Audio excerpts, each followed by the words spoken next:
We want to say a big thank you to you for making sure that that you are enhancing and supporting our Métis culture and the rights that we have fought so hard for so many years. My apologies, I've got notes here and they're all written all over the place here. One of the things that we did want to say is that there was certain hunting parties that only had 2 or 3 in your hunting parties, and because of the short timing you weren't able to get that 4th person. We want to apologize to you on that. Again, the timing was short, but we thought it was important that we do this both on a rights side but also on a self-government and nationhood side. In the future we will likely do a review of this process, and after consultation with all of our citizens, especially those who took part in this hunt, we will see if there may be a way to bring in smaller parties if the numbers of moose are available at that time. So we're going to take another quick look at that. I'm going to get into this a little bit later, but and I'm going to say it a couple of times here. I want to have a message very clearly to our Métis citizens, to our Métis rights holders, to those who are going to be exercising their rights through this initiative. Métis citizens, you are not breaking the law. In fact, it is the province, it is the Premier, and it is the Minister who will be breaking the law if they charge you for exercising your constitutional right. I'm going to say that again a couple more times today, but I want to make that very clear. You are not breaking the law, the province is breaking the law. So, as most of you are aware, especially those who have successfully registered into the draw, the MMF announced the reopening of the Porcupine and Duck Mountains to a limited and shared harvest of bull moose. I want to be very clear about that. It is for bull moose only, no cows, no calves, and no yearlings. The initiative involved, as I said, a captain of the hunt registering their conservation harvesting party into a draw for the chance of receiving one of 26 available conservation moose tags. Of those 26 tags available, 10 tags are designated for the Porcupine Mountain, and 16 tags are for the Duck Mountain. Can somebody grab me a bottle of water here while I'm talking? Despite what the Manitoba government and the Manitoba Wildlife Federation are saying, the province's most recent moose population aerial surveys have indicated that the populations in both the Duck Mountains and the Porcupine Mountains are stable or increasing. In 2018 and again in 2020, the province sent the MMF letters stating that the populations that are in both those areas indicate that a harvest of 2% of these animals would not cause serious harm to the populations. The Manitoba government also passed regulations in 2019 and 2020 to open these areas to hunt up to 60 moose. And this is, the number is not necessarily coming from the Manitoba Métis Federation. The numbers are actually coming from the province. For the past 2 years, the province has said that up to 60 moose could be sustainably harvested from the populations in the Duck and Porcupine Mountains. I'm going to take a couple of quotes here. So taken directly from the province of Manitoba's 2020 regulation. Section 4.2.1 states the following. A limited harvest of up to 60 moose may take place in game hunting areas 13, 13A, 18, 18A, 18B, and 18C in the fall of 2020. Because the best available information indicates that the moose population in those areas has recovered. I'll underline that again. The moose population in those areas has recovered to the point where such a harvest will not pose a threat to the viability of the population. Now let's take a moment here to consider what's being said in the province of Manitoba's regulation guidelines, and then what's being said by the Premier and what's being said by the Minister of Agriculture. So they're saying that they're protecting the moose from the Métis, but in their own documents, in their own numbers, it says something completely different. So it's a little confusing, and I can see why a lot of people are confused as to why the province is saying one thing now, but saying something completely different last year and even as late as September. In fact, in a September 30th, 2020, I think it's a Brandon Sun article, Miranda Dubé, Manitoba's press secretary, wrote in an email, it's quoted in the Brandon Sun, Manitoba believes these areas can provide a limited harvest opportunity without significantly jeopardizing long-term population recovery. Again, I'm not sure when we're supposed to believe the province, or when we're not supposed to believe the province. It reminds me a little bit about a politician that is south of the border from us here in Canada.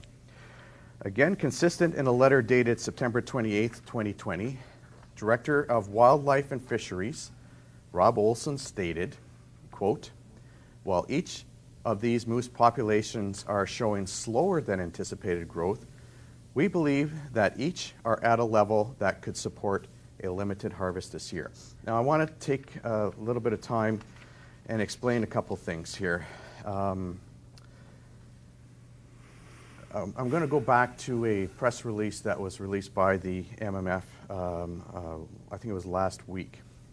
So the MMF announced, or the Manitoba government announced that at that time that they were enacting new laws to protect the moose. But the problem is that these laws go directly against both the Constitution and the Supreme Court of Canada. There is a decision that the Supreme Court of Canada made called the Sparrow decision, which basically says that if there is a need to limit a harvest for conservation reasons, the ability to harvest first after that is Indigenous rights holders, Aboriginal rights holders. The Constitution Section 35 outlines who those Aboriginal people are, who those Aboriginal rights holders are. Métis Nation is included in that, and Sparrow says that Indigenous rights holders are first and non-Indigenous hunters are second after that. One of the things that I think that we're seeing here is obviously some politics. There's some fear-mongering going on by the Premier, by at least a couple of his ministers. And I was thinking earlier this morning about what is really happening here, and I was listening to a few folks talking. And a question came to my mind, and that is, I'm wondering if this is a trend, and although it's only happened once, but there's a little disingenuous flavor to what's going on here. Is this a trend by this Premier to close harvesting, claim conservation, then blackmail Indigenous rights holders into giving away their constitutional rights in exchange for Pallister's base of voters? Just a question I think that needs to be asked. So going back to the province's moose population aerial surveys from 2020, so that was this year. The surveys produced, and I'm going to be using some statistical language here, but I'm going to try to make it understandable, because at the end of the day, there are, we know for sure, according to the province's own numbers, that in those two areas there are 3,400 moose at the very least. So as I said, there's some statistical numbering that was used to get to those numbers. They did aerial surveys in the Porcupine Mountains, that they estimated 997 in the Porcupine Mountains, and the estimate is close to 2,400 in the Duck Mountains. So a very large population. There is literally no chance for extinction, which is what the Premier may have to rely on if that were the case, but there is no chance of that whatsoever. One of the things, and I'm going to take a quick look here, but one of the things I don't see in my notes here, and I think needs to be said clearly, is the idea of consultation. Now, the Premier has for years talked about how he has a gold standard for consultation, and I am a little at a loss for words when he uses those words, because I don't think that there has been any substantial consultation whatsoever. I liked there was an analogy that was used by President Chartrand the other day, and I thought it was appropriate that if you're driving by a community and you throw some pamphlets out the window, that's not necessarily consultation, and it may simplify things a little bit, but I think that is the crux of the matter, that there is very little consultation, if any at all. In my understanding, that the moose hunting has been closed in these areas for 9 years, and there has been no consultation since that first time 9 years ago. So I want to reiterate one of the things that President Chartrand has said. But before I do that, I want to say that I think it's important that we understand that is with his leadership that we have the hunting rights that we have now. He's the one who fought in the courts. He's the one who had the vision of the harvesting structure of our laws of the harvest that we have now. And I think that it has brought us to a place where we can stand on very solid ground and know where we are with respect to, again, that balance of conservation and exercising our rights, which is, I'm going to repeat that a few more times today, that it is absolutely vital that we understand that we are exercising our rights, but at the same time we are balancing the population of the animal that we are looking to harvest here this year. As President Chartrand said, we will not let any government trample over our Section 35 rights. We will continue to stand by our balanced approach to harvesting and conservation, which is the foundation, which is the fundamentals for the Manitoba Métis Federation Métis Laws of the Harvest. And so through the MMF's Moose Conservation Harvesting Initiative, we have reopened the Porcupine and Duck Mountains to a limited number of bull moose that will be harvested for community sharing and to uphold our culture and traditions of our Métis citizens and harvesters. Any Manitoba Métis harvester card holder who is a part of the registered conservation harvesting party with a conservation moose tag who is charged by the Manitoba Conservation will be protected by your Métis government. I want to go back to that one because I think it's very important. If you have your harvester card, if you get your name drawn today, if you are part of the party, and if you are following the laws of the hunt, and you get charged, the Manitoba Métis government will protect you, full stop.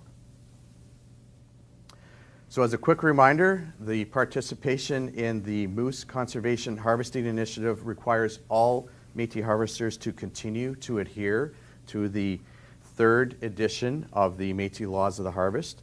This includes that if you are drawn today for a conservation moose tag, your captain of the hunt will be required to report to the MMF within 2 days of their successful harvest and return the conservation moose tag stub. If you're unsuccessful by the end of the big game harvesting season, and I want to make sure that you understand this, January 15th is the end for Métis hunters to harvest big game, any big game. And that is also true here. So if you have not fulfilled your tag by January 15th, the captain of the hunt must return the unused conservation moose tag. So I think that's mostly it for me, but I also wanted to go back to 2 things. Métis citizens, if you are a part of a hunting party that gets drawn today and you follow the laws of the hunt, you are not breaking the law. If you get charged by the province, if you get charged by this premier, by the Minister of Agriculture, they are breaking the law. Like, very, very clear about that. And the second thing is that if you get charged, the MMF will protect you. Thank you very much. I'm going to turn the microphone over to my very good friend, Associate Minister Sean Nault, and he's going to walk us through how the process is going to be taking place there. Associate Minister Nault. Thank you, Minister Goodon. As previously introduced, my name is Sean Nault, your Minister responsible for Natural Resources with the MMF.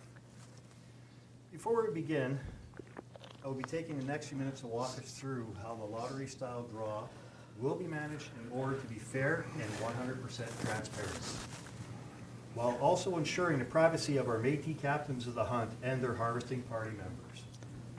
Upon successful registration, MMF Natural Resources sent a confirmation letter to the captain of the hunt of each harvesting party. This letter contained additional details with respect to the initiative, including each harvesting party's unique identification number, that only the captain of the hunt, the harvesting party, and the MMF know. Each harvesting party's unique identification number corresponds to one of the 24 lottery balls that are placed on the lottery tray, which is over here. Minister Goodon can point to that for us. So, for example, if your party's unique identification number is B1, then the lottery ball that corresponds to that number is B1. The order the lottery balls are drawn is also known as the pick order. This means that if B1 is the first random ball to be drawn, the harvesting party that was given the unique identification number of B1 will then be written down on the board beside number 1, which is on the board behind the machine over here. And you will have your first choice of which area, either the Porcupines or the Duck Mountain, that you would prefer. This process will continue with lottery balls being drawn. MMF Natural Resources will contact each harvesting party's captain of the hunt in order that they were drawn once a draw is complete to confirm which area they would prefer. As Minister Goodon mentioned earlier, under the initiative, there were 26 tags available for the draw. This afternoon, 24 of those available tags of the 26 will be won, and the harvesting parties will be set aside for those people, and the other 2 tags, which will be 25 and 26, will be for the Elders program. You can see here that the lottery balls placed in the lottery tray, each lottery ball is placed on the number that corresponds to the ball and in turn corresponds to each harvesting party's unique identification number. Once time to do so, Minister Goodon will pull a pin that simultaneously drops all the lottery balls from the top of the tray down into the tray. He will then lift the pin that opens a gate, allowing the balls to enter into the lottery machine.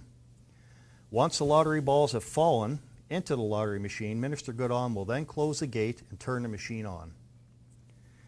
Air will begin to circulate the balls, and the draw will begin as the lottery balls are randomly brought up into position, pushed into the selection tube. He will then pull the lottery ball from the selection tube and will present the ball to the camera and announce the lottery ball number. He will then write each lottery ball number on the board as they are announced. Remember, the order of the lottery balls is known as the pick order. If B1 is the first lottery ball drawn, the harvesting party that was given the unique identification number of B1 will be written down on the board beside number 1. If this process for how the draw will be managed this afternoon, it is thought out to be fair, 100% transparent, and for all registered hunting parties. And okay, now good luck to the harvesting parties and let the fun begin. Maybe, is my microphone back on? Maybe just mention that I have a couple of things after this that we want to talk about, the night lighting part of it as well, that we need to address. But yes, thank you very much, Sean. And so as a 2-time bingo caller, we'll see if I can figure this out here.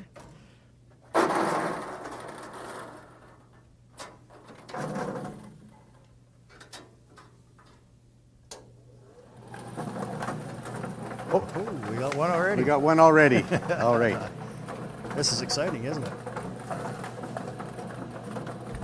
So this is B6. B6 is the first ball.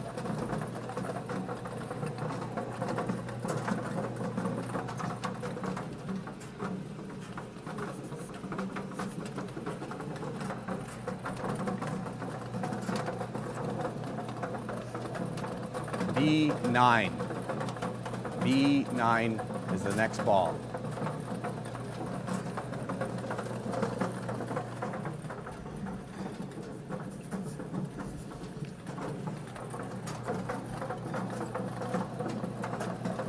I-25. I-25.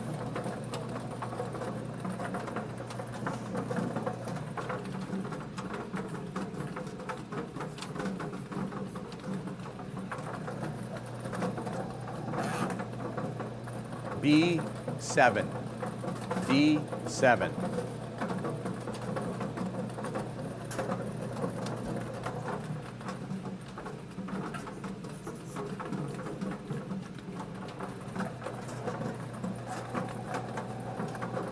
B8. B8.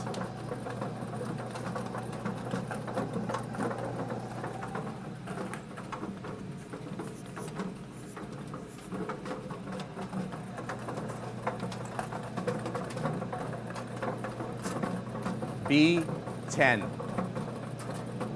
B10. I know when I'm doing bingo, they usually tell me that I'm going too fast or too slow, but I'm not sure anybody's going to tell me that today. Oh, you're doing pretty good, Will. Even I could keep up with a dabber with those ones.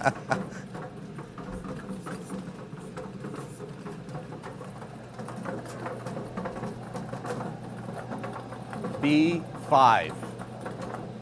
B5.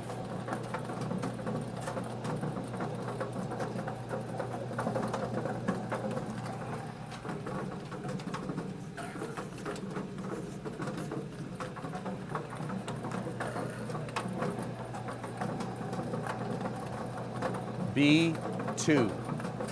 B2 is the next harvesting group.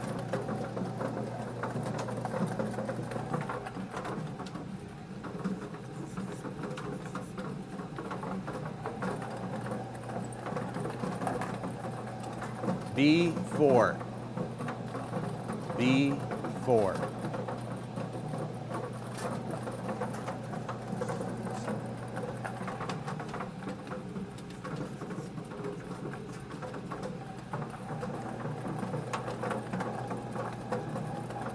I-16. I-16.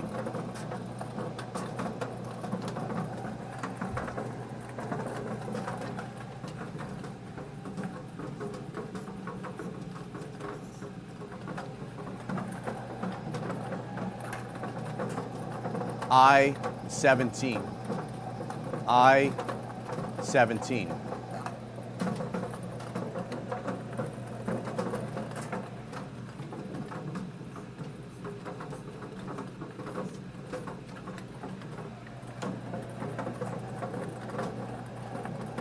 I-24. I-24.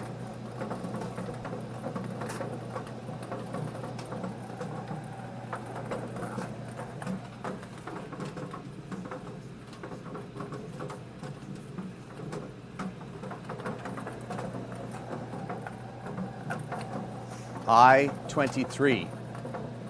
I-23.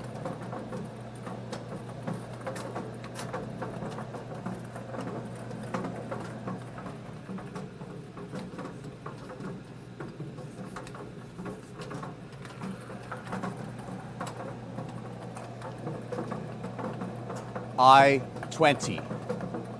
I-20.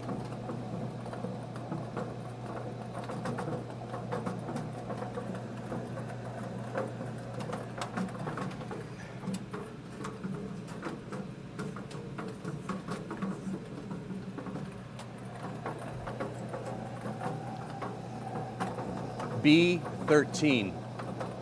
B13.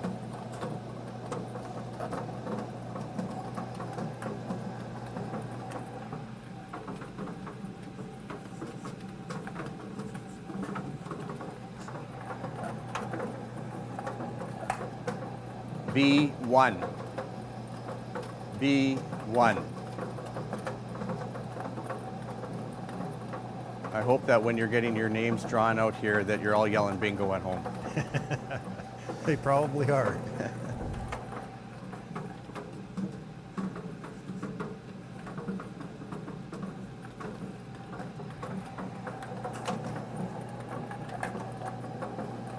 B15.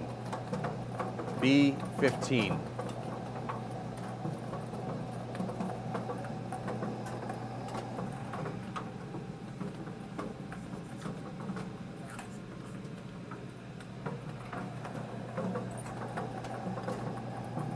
I-22. I-22.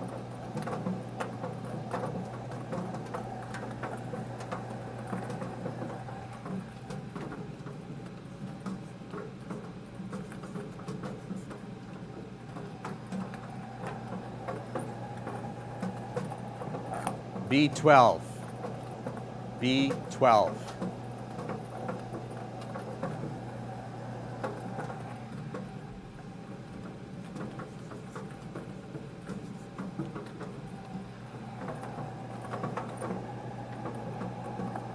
B3.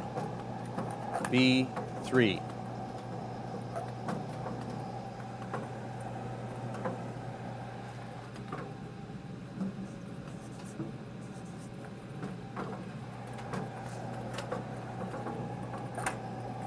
I-18. I-18.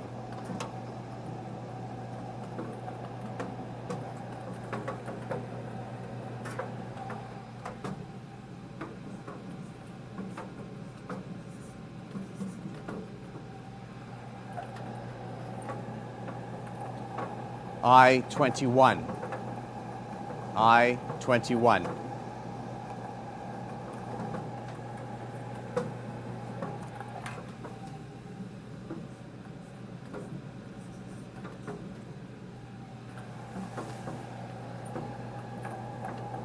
I-19. I-19.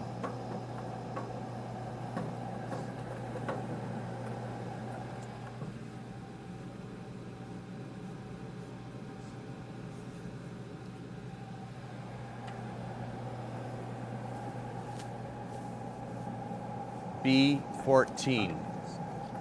B14.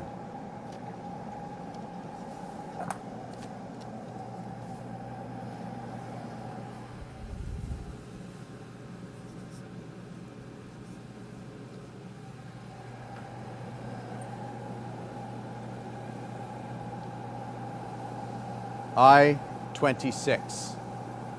I-26.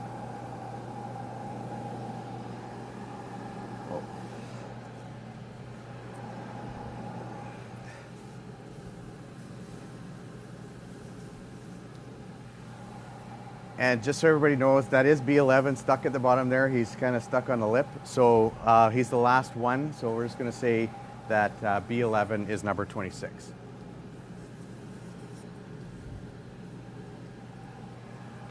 Okay.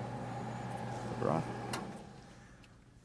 This is what the conservation tag will look like, if you want to get a close-up of that. With that last pick, the draw is complete. First off, on behalf of President Chartrand, Minister LaPlante, Minister Goodon, and I, would like to congratulate and thank all the parties for participating in today's draw. MMF Natural Resources will be in contact with each of the captains of the hunt in order that they were drawn, to confirm which area and what tag their harvesting party would prefer. I want to thank everyone for tuning in this afternoon and watching the draw. I hope you all enjoyed and were able to follow along. I know I had a good time watching Will pull those numbers. Although you're 8, you should rate as the infinity. Oh, yeah. Next time. Finally, I'd like to, as a quick reminder, please continue wearing masks in public areas, follow those social distancing rules, abide by self-isolation protocol, and if you're feeling unwell, if we do all these things and participate properly, do our part to limit the spread of not only COVID-19, but also common colds and seasonal flus. So again, let's please do our part, wear a mask when around others, sanitize our hands, and keep the 6-foot distancing in public areas. Thank you and good luck with harvesting this season. Stay safe, take care. The MMF has your back, and now Minister Goodon has a few more words for us. Also want to say he's wearing real camouflage. I got urban camouflage today. We didn't talk beforehand. Yes, absolutely. Thank you very much, Associate Minister Nault. Always a pleasure. I know that when I'm out in the bush and hunting, we always talk a little bit about what's going on. So it's good to have, one of the things I think is really good about what's going on at the MMF is that we have hunters who are a part of the process, people who have been out on the land, who know what the smells are like, what the animals do, the real people who are participating. And I think that's a really solid part of your leadership here at the Manitoba Métis Federation. I want to say thank you to Sean for that, because he's been a very big proponent of everything that we're doing here. And also, of course, Minister Leo LaPlante, who has also done that as well. But there's a couple things that I wanted to touch base on, because there was, as I mentioned earlier, the legislation that the Premier and the Minister of Agriculture passed last week that talked about the moose, but also talked about night lighting. And I think just a couple of things, that they're trying to conflate things a little bit so that there is there are people who learn about night lighting, shooting at night using artificial light. Obviously very unsafe, but I think there was in my humble opinion, a purposeful attempt to confuse the issues when it comes to safety and conservation.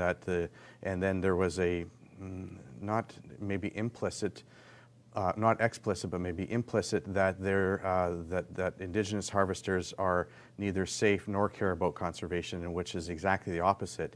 I think that it's the Indigenous people who are both safe and care about our harvest, and we've been doing it for ever since our people were on the land here.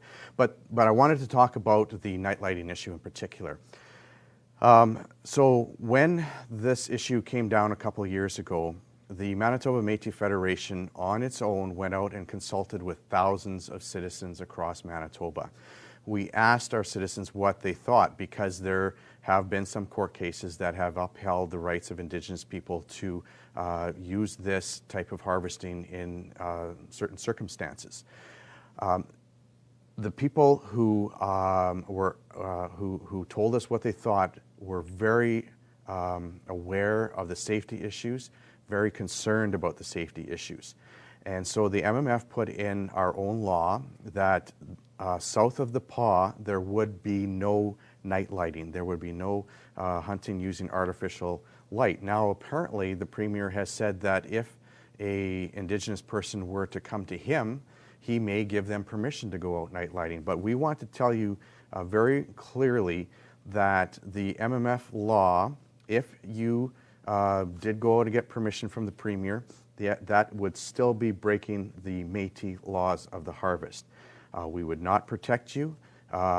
You would not be exercising your Aboriginal Section 35 rights anymore. And we want to make sure that there's an understanding that when we did our consultations, and again, we do our consultations by actually going out to the communities, by actually talking to people, by talking to elders, by talking to harvesters, quite unlike what the Premier and the Minister of Agriculture do. So we want to make sure that you understand that there's a clear separation here with what we just did today with the Moose Limited and shared moose hunt that is going to be happening in the Porcupine and Duck Mountains. you know, with the issue of night lighting that I think they attached to the legislation for just a little bit of fear mongering again. So we want to make sure, though, that if you did go out night lighting and this is south of the Pas, that you would be breaking the Métis laws. We would not protect you for that. So again, I want to underline what Sean said. We want to thank you all for your participation. I want to thank you all for all your questions. There's been a lot of interest in what's been going on here the last couple of weeks. I want to say that I am extremely proud of my Métis government and the Métis cabinet here at the Manitoba Métis Federation for taking a stand that, again, balances conservation and balances our rights. And I want to applaud our president, our minister, and our associate minister for doing all the hard work to get us to where we are today. So thank you very much, and I think we're done for today. Congratulations again to everyone who got drawn, and we look forward to a safe and respectful hunt. And please remember to follow the Métis laws of the harvest when you are harvesting a moose for this purpose. Thank you, everyone. Have a great day.